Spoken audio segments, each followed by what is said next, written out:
asalaamaaleykum wa rahmatullah maa ngi tudd Coumba Yafa nekk yaayu victime toog fi en tant que yaay di wax ci xolu yaay ginnaaw bi ñu ñaanalee suñu martyrs yi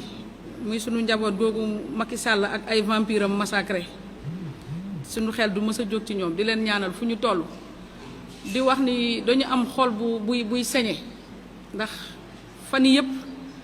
dañu nekk di wër suñu doom bu tuddoon Ilimane Diagne nekkoon détenu politique nekk victime mu Macky Sall tàggu woon yaayam dem Nouadhibou novembre ba tey amuñu ci moom benn nouvelle ñuy ñaan nag képp ku am ci moom benn xibaar mu jàppale ñu ci loolu pour rek rebondir ci ñaawteefu Macky Sall bi mu def ci réew mi ndax victime yi ñi ngi dund lu kenn xamul bañ koy dund ba léegi nag gisuñu dégguñu ñooñu ñuy wax Y'en a marre Y'en a assez wi ba ñu fayee bëgg jaar ci escalier neen nañu xam ne escalier bii baaxul parce que duñu jaar ci ñun pour mën a rebondir ndax ñaawteef bi am ba ñoom ñuy tudd waa Amnesty fii la leen fekk te tudduñu dégguñu ñoom ñu wax ci dégguñu ñu réagir gisuñu leen au contraire dañu daw génn réew mi dégguñu leen fenn gisuñu leen fenn bi Macky Sall di rey suñu doom yi yéen fan ngeen nekkoon surtout yow Thiat dama daan tase ak yow Rëbës chaque jeudi damay tase ak yow ak sa mbaxana bi yow Thiat damay tase ak yow Rëbës tous les jeudis nga ñëw xëy na Macky Sall peut-être dalaa yónni pour nga ñëw gete yërëmal wayjur yooyu nga daan taseel buntu Rëbës ñuy ñëw di seet ci seeni doom 4 heures du matin ba 17 heures doo gis sa doom quinzaine ba quinzaine lañ lay permettre nga gis sa doom pour benn 3 minutes yërëmal wayjur yooyu ñun mayuñu la yow ak ñi nga àndal ñu mel na Fou Malade nga xam ne bu musul toog QG ma dégg ko mu wax lu jàmm lu jëm ci victimes yi surtout les détenus politiques au contraire da ngeen leen doon chargé duñ leen permettre nag pour ngeen jaar ci ñun pour rebondir Macky Sall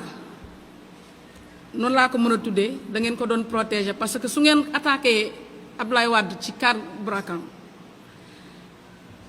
pour mën a jàppale Macky Sall mu toog fi Macky Sall toxal na ay élection moo gën a grave dégguñu leen ci loolu dégguñu leen ci ngeen yëy ci yàbbi dégguñu leen ci bi Macky Sall di rey suñuy doom di leen jàpp di leen tëj di leen jàpp di leen torturer ngeen nekk ci réew mi dégguñu leen ci loolu lu bare xew na ci réew mi te dégguñu leen si ça ne passera pas dañ leen di wax ne robinet yi tëj nañ su ngeen amee lu ngeen di wax na ngeen seet fu ngeen jaar mais pas ci turu victime yi permettre ñu leen encore une fois benn yoon pour ngeen wax si suñu tur borom dëj bi mën na jooyal dëj bi te ñun manqué wuñu pour yéen ngeen ñuy waxal soxlawuñu leen tey soxlawuñu leen ëllëg mosuñu leen soxla démb ba mu mettee gisuñu leen du tey ngeen di ñëw jaar ci ñun pour mën a prononcer wu permettre ñu leen ko da ngeen di nag da ngeen di dem assemblée vous passerez sur nos corps pour yéen ngeen dugg assemblée dañuy avertir suñuy autorité nañu jël seen responsabilité pour wax leen ni Y'en a marre bés bu ñu ñëwee assemblée ñun lañ fay fekk ils passeront sur nous pour mën a dugg biir assemblée nationale parce que suñuy autorité ñun ñoo leen fi teg ñun ñoo leen di protéger jàmbaar yi ngeen gis suñu ginnaaw ñoo tëdd kaso ñoo xeex projet bi ñoom ñooy tëyal seen bopp projet bi ñoom ñooy tëyal seen bopp projet bi ñoo koy aar sàmm ko ba lépp lu suñu président Ousmane Sonko bëgg def ci réew mi ak président Diomaye ñu def ko ba ñëpp teg ci seen bët wasalaam